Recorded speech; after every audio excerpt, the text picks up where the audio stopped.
Hi everyone, I'm going to be talking about John Steinbeck's Of Mice and Men, and we're going to focus in on Chapter 1 today.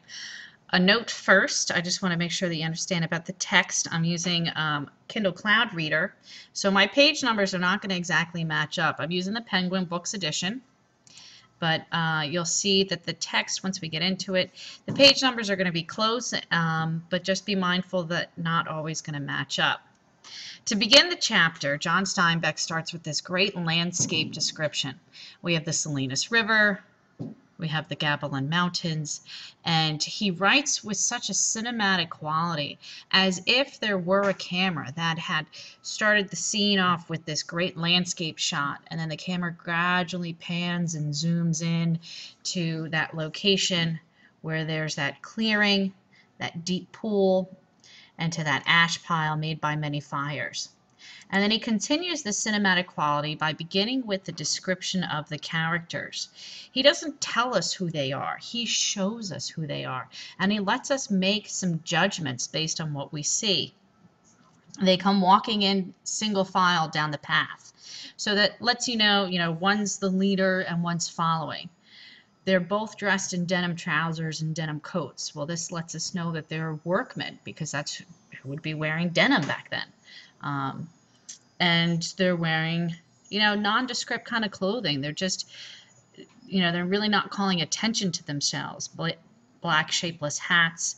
And we also know that they are travelers because they have tight blanket rolls slung over their shoulders. So these are hobos. These are men who are traveling, they're migrant farm workers. Okay. We then get, despite being dressed the same way, we then get a contrast between the two characters. The first man was small, dark, and quick, with strong features, every part of him being defined. And then the second guy following him is huge, shapeless, his complete opposite. But we can tell that the little guy is the one that's in charge. And we have some context clues for that. As we begin the scene, and the action commences when they come into the clearing. Lenny leans down and starts drinking from the water like a horse. George stands over him and yells at him, don't drink, don't do that, you'll get sick, like you were last night. So, George keeps bringing up things that, this is really interesting, you'll see this going along in the chapter. George keeps bringing up things that have happened, different memories. But then you're going to notice how Lenny just really isn't all that good at listening and remembering. Okay. Also, you'll notice here too, really important, is we have the description of Lenny as an animal. And we're getting some very interesting context clues that while George and Lenny are traveling together, their relationship is not of equal. We know that George takes care of Lenny and watches out for him. Then we get also, too, that's reinforced with the description of Lenny being described like a horse here, and then Lenny dabbling his big paw in the water. That he's acting like, he doesn't have hands, he has animal paws. And then the way he also entered the scene, the way a bear, he walks heavily, the way a bear drags his paws. So Steinbeck, within 2 pages, has made 3 references to Lenny being like an animal. And this is really important for setting us up for later on. Okay. As we get further into this conversational exchange, we see that George is not happy. He's not happy being here at the clearing, despite its very pastoral and calm setting, picturesque.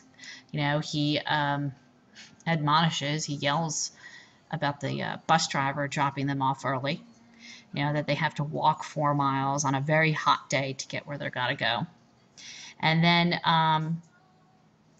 here's Lenny's example of him forgetting something. So, we have George keep dropping his clues like, oh, like you did last night. Oh, you're going to get us in trouble again. I got to keep telling you things and you keep forgetting them. And the only thing that Lenny remembers about are these rabbits, which, he's dropping little hints for us, Steinbeck is, and we'll find out more about those rabbits later on. We also have on this page a reference to Howard Street, and Howard Street and Murray and Reddy's. This is a reference to employment agencies at the time period. In the 1930s, migrant farm workers needed to find jobs. and the government stepping in and wanting to help organize things a little bit better, created these employment agencies, and bosses would write into these agencies and say that they need, say, 2 farm hands to come work on their ranch. And then Murray and Ready, the employment agency, would post the job out on a blackboard outside of the agency. Guys standing in line or sitting there watching the blackboard sitting on the side of the street would go into the employment agency and sign up for that job. Murray and Ready, the employment agency, would then give them work cards to prove, like, kind of like hold their place, hold their job, so no other guy could come along and take the job from them. And then they would also give them bus tickets to get them where they got to go. Because think about it, if they haven't worked or they need a job, they don't have money. So how are they going to have money to get to the job that's going to give them the money? So this just is part of the deal. All right, now if you notice, George isn't always very nice to Lenny. You know, he yells at him, you know, calls him mean names. It seems, you know, why would Lenny want to stay with this guy? Why would George want to stay with this guy if he's so much trouble? Okay. Now, we get this bit here about something hiding in Lenny's pocket. And we see, you know, what do you got in your pocket? And Lenny says, oh, ain't a thing in my pocket. Well, really? No, it's not in your pocket because it's in your hand. You know, Lenny can't even take care of his own important paperwork like a work card and bus ticket. George has to take care of it for him. But yet we have, instead, what's in his pocket here is a mouse. Now, let's think about this for a second. What are the odds that Lenny found a freshly dead mouse on the side of the road and picked it up? Honest, George, I didn't kill it. I found it dead. Really? I don't know. It's kind of interesting. Now, Lenny, see, here acts also very much like a child. You know, he lies. Oh, there's nothing in my pocket. Tries to keep it away from him, and then eventually has to give in. And it's questionable whether or not that mouse was killed by Lenny. I mean, I'm sure it wasn't intentional that Lenny actually killed the mouse intentionally. You know, think about it. You stick a mouse in your pocket and you sit down. Oops. You crush the mouse. So, but again, why would you want to walk around with mice? And he says he wants to pet it with his thumb, that he likes soft things. We're picking up on clues that Lenny is not the same as George mentally. Now, you might make connections to say, well, is he autistic? Is he Down syndrome? You know, he's got this sensory thing here, you know, it calms him down to have something to touch or pet, makes him feel better. You know, we hopefully will be able to, I guess, diagnose Lenny later on as we see more clues from him. Okay, we have another clue here for things that have happened later on in the chapter. We have George, you know, says, oh, we already came from a ranch from up north, but they had to leave. And we don't know the full story yet, but we're getting some foreshadowing here. And he also tells Lenny, don't talk. Uh-oh. But if he finds out what a crazy guy, you are, we're not going to get the job. But if he sees your work before he hears you talk, we're set. So we know that Lenny's got good work capabilities, even if he can't think for himself, and if, you know, he has weird things in his pockets. But we know that he at least is a good worker. And when he's saying about, like, what a crazy bastard you are, I think he's just meaning, like, you know, how different Lenny is from everybody else, that he is special, you know, special education. Now, this is also mindful of the time period, because keep in mind that, you know, special education was not as integrated as it is today. Like, they did not have integrated autism programs in schools. You know, education was even different. The classroom was different from back then.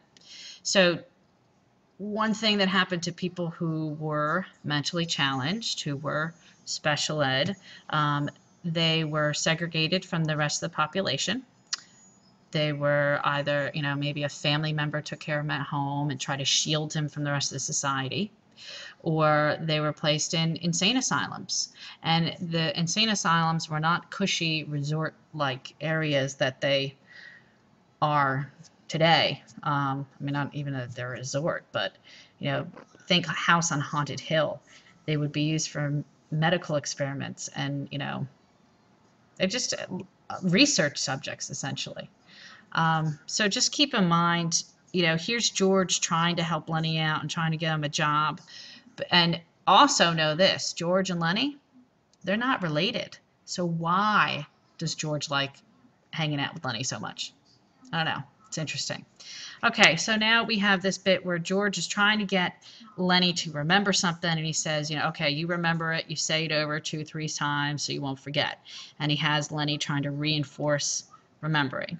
Okay, he's trying. Yelled at him a little bit before, but then he's trying. Okay. All right, so again, Lenny, looked puzzled, like I don't weed. Oh, George yells at him, so you forgot that already, did you? Well, again, George brings up a memory, brings up something, Lenny can't remember it, okay? But he does come around and says, oh yeah, they ran us out of weed. They chased us out. And we have this moment of camaraderie, like, haha, yeah, they chased us out, we ran, but they didn't catch us. So, and here further on, George brings it up. He says, God, you're a lot of trouble. I could get along so easy and so nice if I didn't have you on my tail. I could maybe have a girl, and it's interesting, Lenny's response to all of this, it's almost like he's heard it before. And now Lenny is kind of appeasing George because he brings up this, we're going to work on a ranch, George. And he says it hopefully, like hoping things are going to change. Okay. Now we get this little conclusion to the conversation here, and we get this kind of cinematic pause where we have this description. We get this transition of the daylight passing. The day was going fast now. Only the tops of the Gavilan Mountains flamed with the light of the sun that had gone from the valley. A water snake slipped. Ooh, snake slipped. That's alliteration.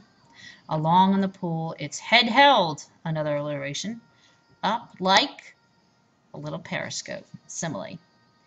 And we then get the sycamore limbs rustled under a little wind that died immediately. Sycamore limbs rustled, we have a sound word there, so that's onomatopoeia. And then we also have that died immediately, would probably be personification because the wind isn't really alive. Okay. All right, so this is for the first section of chapter 1, and I'm going to go over the second chapter in the next video.